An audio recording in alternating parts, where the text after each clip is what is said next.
धनतेरस के अवसर पर भगवान धन्वंतरी आपके जीवन के प्रत्येक दिन को उज्जवल और धन्य करें।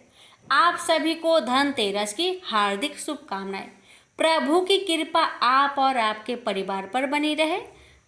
आप धनतेरस के उपलक्ष्य में सोने और चांदी की खरीदारी करें और अपने प्रियजनों के साथ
कार्तिक कृष्ण पक्ष की त्रयोदशी तिथि के दिन धनतेरस का पर्व पूरी श्रद्धा व विश्वास के साथ मनाया जाता है। धनवंतरी के अलावा इस दिन देवी लक्ष्मी और धन के देवता कुबेर की भी पूजा करने की मान्यता है। इस दिन को मानने के पीछे धनवंतरी के जन्म लेने की कथा के अलावा इसके बारे में एक दूसरी कथा भी प्रचलित है। कहा जाता है कि एक समय भगवान विष्णु मृत्यु लोक में विचरण करने के लिए आ रहे थे। तब लक्ष्मी जी ने भी उनसे साथ चलने का आग्रह किया। तब विष्णु जी ने कहा, यदि मैं जो बात कहूँ तुम अगर वैसा ही मानो तो फिर चलो। तब लक्ष्मी जी उनकी बात मान गई और भगवान विष्णु के साथ भूमंडल पर आ गई। कुछ देर बाद एक जगह पर पहुंचकर भगवान विष्णु ने लक्ष्मी जी से कहा कि जब तक मैं न आऊं तुम यहाँ ठहरो। मैं दक्षिण दिशा की ओर जा रहा हूँ, तुम उधर मत आना। विष्णु जी के जाने पर लक्ष्मी जी के मन में कौतूहल जागा कि आखिर दक्षिण दिशा में ऐसा क्या रहस्य है जो मुझे मना किया गया है, और भगवान स्वयं चले गए। लक्ष्मी जी से रहा ना गया और जैसे ही भगवान आगे बढ़े लक्ष्मी जी भी पीछे पीछे चल पड़ी।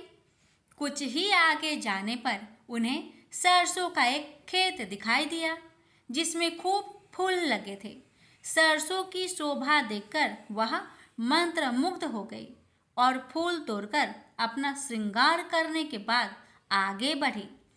आगे जाने पर एक गन्ने के खेत से लक्ष्मी जी गन्ने तोड़कर उसका रस चूसने लगी। उसी क्षण विष्णु जी आए और यह देख लक्ष्मी जी पर नाराज होकर उन्हें श्राप दे दिया कि मैंने तुम्हें इधर आने को मना किया था, पर तुम न मानी और किसान की चोरी का अपराध कर बैठी। अब तुम इस अपराध के जुर्म में इस किसान की 12 वर्ष तक सेवा करो। ऐसा कहकर भगवान उन्हें छोड़कर क्षीर सागर चले गए। तब लक्ष्मी जी उस गरीब किसान के घर रहने लगी। एक दिन लक्ष्मी जी ने उस किसान की पत्नी से कहा कि तुम स्नान कर पहले मेरी बनाई गई इस देवी लक्ष्मी का पूजन करो, फिर रसोई बनाना, तब तुम जो मांगोगी मिलेगा। किसान की पत्नी ने ऐसा ही किया। पूजा के प्रभाव और लक्ष्मी जी की कृपा से किसान का घर दूसरे ही दिन से अन्य धन, रत्न, स्वर्ण आदि से भर गया। लक्ष्मी जी ने किसान को धन्य धान्य से पूर्ण कर दिया। किसान के 12 वर्ष बड़े आनंद से कट गए। फिर 12 वर्ष के बाद लक्ष्मी जी जाने के लिए तैयार हुई। विष्णु जी लक्ष्मी जी को लेने आए तो किसान ने उन्हें भेजने से इनकार कर दिया। तब भगवान ने किसान से कहा कि इन्हें कौन जाने देता है, यह तो चंचला है, कहीं नहीं ठहरती। इनको बड़े बड़े नहीं रोक सके। इनको मेरा श्राप था, इसलिए 12 वर्ष से तुम्हारी सेवा कर रही थी। तुम्हारी 12 वर्ष सेवा का समय पूरा हो चुका है। किसान हठ पूर्वक बोला कि नहीं, अब मैं लक्ष्मी जी को नहीं जाने दूंगा। तब लक्ष्मी जी ने कहा कि हे किसान, तुम मुझे रोकना चाहते हो तो जो मैं कहूँ वैसा करो। कल तेरस है, तुम कल घर को लीप पोत कर स्वच्छ करना, रात्रि में घी का दीपक जलाकर रखना और सायंकाल मेरा पूजन करना और एक तांबे के कलश में रुपए भरकर मेरे लिए रखना। मैं उस कलश में निवास करूंगी, किंतु पूजा के समय मैं तुम्हें दिखाई नहीं दूंगी। इस एक दिन की पूजा से वर्ष भर में तुम्हारे घर से नहीं जाऊंगी। यह कहकर वह दीपकों के प्रकाश के साथ 10 दिशाओं में फैल गई। अगले दिन किसान ने लक्ष्मी जी के कथा अनुसार पूजन किया। उसका घर धन्य धान्य से पूर्ण हो गया।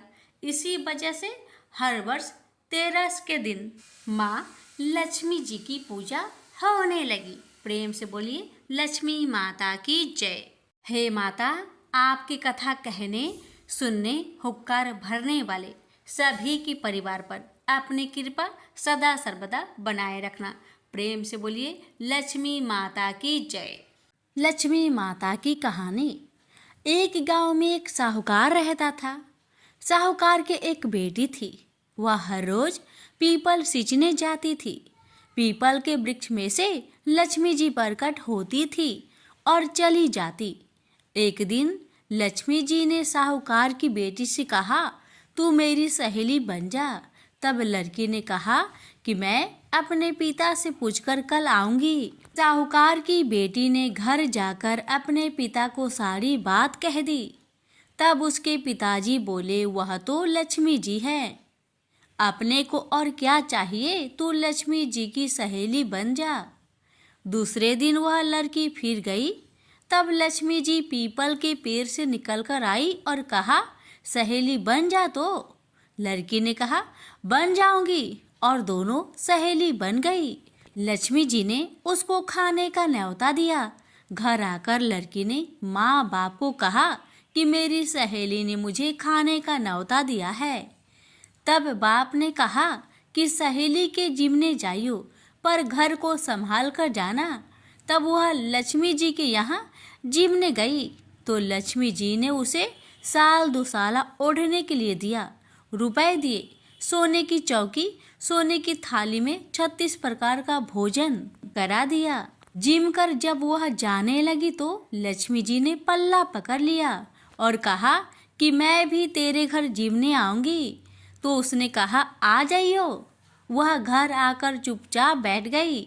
तब बाप ने पूछा कि बेटी, सहेली की यहाँ जिम करा गई और तू उदास क्यों बैठी है? तो उसने कहा, पिताजी, मेरे को लक्ष्मी जी ने इतना दिया, अनेक प्रकार के भोजन कराए, परंतु मैं कैसे जिमाऊंगी? अपने घर में तो कुछ भी नहीं है। तब उसके पिता ने कहा कि गोबर मिट्टी से चौका लगाकर घर की सफाई कर ले। 4 मुख वाला दिया जलाकर लक्ष्मी जी का नाम लेकर रसोई में बैठ जाना। लड़की सफाई करके लड्डू लेकर बैठ गई। उसी समय एक रानी नहा रही थी। उसका नौलखा हार चील उठाकर ले गई और उसके घर वह नौलखा हार डाल गई और उसका लड्डू ले गई। बाद में वह हार को तोड़कर बाजार में गई और सामान लाने लगी तो सुनार ने पूछा कि क्या चाहिए? तब उसने कहा कि सोने की चौकी, सोने का थाल, साल दुसाला दे, मोहर दे और सामग्री दे। 36 प्रकार का भोजन हो जाए इतना सामान दे। सारी चीजें लेकर बहुत तैयारी करी और रसोई बनाई। तब गणेश जी से कहा कि लक्ष्मी जी को बुलाओ। आगे आगे गणेश जी और पीछे पीछे लक्ष्मी जी आई। उसने फिर चौकी डाल दी और कहा, सहेली चौकी पर बैठ जा। जब लक्ष्मी जी ने कहा, सहेली चौकी पर तो राजा रानी की भी नहीं बैठी, किसी के भी नहीं बैठी, तो उसने कहा कि मेरे यहाँ तो बैठना पड़ेगा। फिर लक्ष्मी जी चौकी पर बैठ गई। तब उसने बहुत खातिर की, जैसे लक्ष्मी ने करी थी वैसे ही उसने करी। लक्ष्मी जी उस पर खुश हो गई। घर में खूब रुपया एवं लक्ष्मी हो गए। साहूकार की बेटी ने कहा, मैं अभी आ रही हूँ, तुम यहीं बैठी रहना। और वह चली गई। लक्ष्मी जी गई नहीं और चौकी पर बैठी रही। उसको बहुत दौलत दी। हे लक्ष्मी जी, जैसा तुमने साहूकार की बेटी को दिया वैसा सबको देना। कहानी सुनते हुकारा भरते अपने सारे परिवार को दियो। पीहर में देना, ससुराल में देना, बेटे पोते को देना। हे लक्ष्मी माता, सबका कष्ट दूर करना, दरिद्रता दूर करना, सबकी मनोकामना पूर्ण करना। प्रेम से बोलिए लक्ष्मी माता की जय। दैत्यों के तीक्ष्ण प्रहारों से व्याकुल देवता इधर उधर भागने लगे। तब इंद्र आदि को इस प्रकार भयभीत देखकर गरुड़ पर चढ़े भगवान विष्णु युद्ध में आगे बढ़े। उन्होंने अपना सारंग नामक धनुष उठाकर बड़े जोर से टंकार किया। इससे त्रिलोक गूंज उठा। पल मात्र में ही भगवान विष्णु ने हजारों दैत्यों के सिर काट गिराए।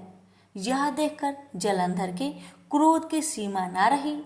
फिर तो भगवान विष्णु और जलंधर में महान संग्राम हुआ।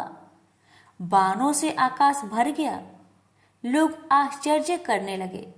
भगवान विष्णु ने अपने बाणों के वेग से उस दैत्य की ध्वजा, रथ और धनुष बाण काट डाले तथा एक बाण से उसकी छाती पर प्रहार किया। इससे व्यथित हो उसने अपनी प्रचंड गदा उठाकर गरुड़ के मस्तक पर दे मारी।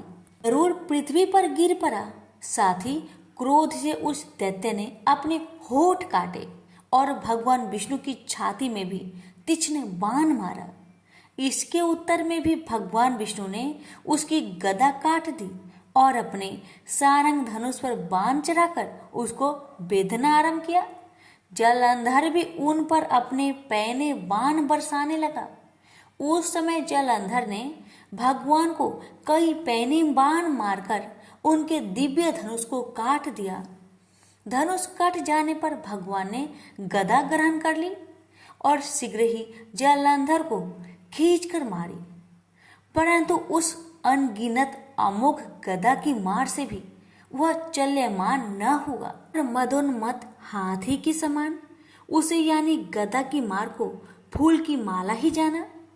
साथ ही उस युद्ध दुर्गम ने अत्यंत ही क्रोधित होकर अग्निमुख त्रिशूल उठाकर भगवान विष्णु पर छोड़ दिया। भगवान ने शिव जी के चरणों को स्मरण कर नंदक नामक त्रिशूल से उसके त्रिशूल को छेद दिया।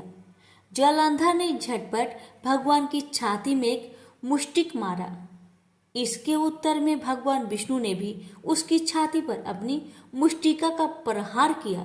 फिर दोनों घुटने टेक कर बाहों और मुष्टिकों से बाहु युद्ध करने लगे। कितने ही देर तक भगवान उनके साथ युद्ध करते रहे। जब वे कुछ श्रमित हो गए तब सर्वश्रेष्ठ मायावी से भगवान ने उस दैत्य से मेघ बानी में बोले, हे रण दुर्गम दैत्य श्रेष्ठ, तू धन्य है जो इस महायुद्ध में बड़े बड़े आयुधों से भी भयभीत न हुआ। इस युद्ध से मैं बड़ा प्रसन्न हूँ। तू जो चाहे वर मांग, मैं अदेय वस्तु भी आज तुझे दे दूंगा। मायावी भगवान विष्णु की ऐसी वाणी सुनकर जलंधर ने कहा, हे भावुक, यदि आप मुझ पर खुश है तो यह वर दीजिए कि आप मेरी बहन के साथ तथा अपने सारे कुटुंबियों सहित मेरे घर पर निवास करें। भरत जी कहते हैं, उसके ऐसे वचन सुनकर भगवान को खेद तो हुआ, किंतु उसी क्षण उन देवेश ने तथास्तु कह दिया। अब भगवान विष्णु सब देवताओं के साथ जलंधरपुर में जाकर निवास करने लगे। जलंधर अपनी बहन लक्ष्मी और देवताओं सहित भगवान को वहां पाकर बड़ा प्रसन्न हुआ। फिर तो देवताओं के पास जो रत्न आदि थे उनके स्थानों पर दैत्य को स्थापित करके जलंधर पृथ्वी पर आ गया। निशुंभ को पाताल में स्थापित कर दिया और देव दानव यक्ष गंधर्व सर्प राक्षस मनुष्य आदि सबको अपना वशवर्ती बनाकर त्रिभुवन पर शासन करने लगा। उसने धर्मानुसार सुपुत्रों के समान प्रजा का पालन किया। उसके धर्म राज्य में सभी सुखी थे। प्रेम से बोलिए लक्ष्मी नारायण की जय। यहीं पर कार्तिक मास कथा अध्याय 13 समाप्त हुआ।